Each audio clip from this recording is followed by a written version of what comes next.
എമ്മയുണ്ടോ നല്ല പൈത്ത ചക്ക. നമ്മളെ മേലുള്ള മാഷ് കൊണ്ടെത്തന്നാട്ടോ. അയൽവാസികളോട് നല്ല സ്നേഹത്തിൽ നിന്നോളൂ. ഇതേമാതിരി ചക്ക കിട്ടും. ചക്കക്കുരു മുണങ്ങി പോണ്ടോ, ചങ്ക കൊടുക്കും. അപ്പോൾ ഇതിൻ്റെ ഉള്ളിൽ എന്താണെന്നറിയാം? വാജിദ് റീഹ ഹബീബി, വാജിദ് റീഹ.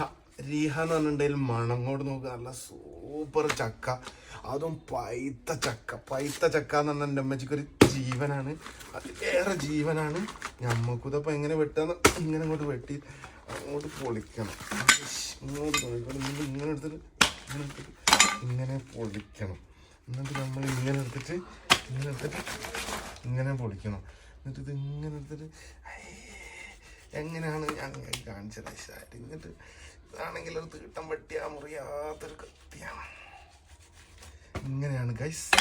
എന്നിട്ട് ഇത് ഇങ്ങനെ കാക്കണം. എനിക്ക് വലിയ പൂതിയുണ്ട്, പക്ഷേ ഇങ്ങനെ ഇങ്ങോട്ട് നമുക്ക് എന്താ എന്നിട്ട് ഇതിന്നൊരു ചോളം ഇങ്ങനെ ഇതിൻ്റെ ഉള്ളിൽ നിന്ന് ഇങ്ങനെ എടുത്തിട്ട് കിട്ടുന്നില്ലല്ലോ പഠിച്ചാണ് ഗൈസ്. ഇങ്ങനെ അങ്ങോട്ട് എടുത്തിട്ട്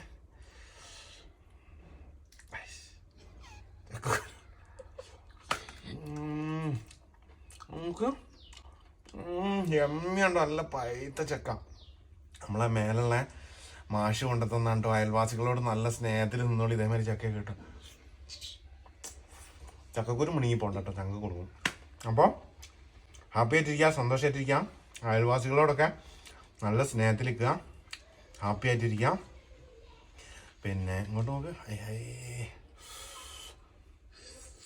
മറ്റു ബേക്കൊന്നും നോക്കി കൊതി വിടുന്നുണ്ട് ഗായ്സ്. അപ്പം എന്തെങ്കിലും പണിക്കൊക്കെ പോയി ഇഷ്ടമുള്ള സമയത്ത് സുലാൻ.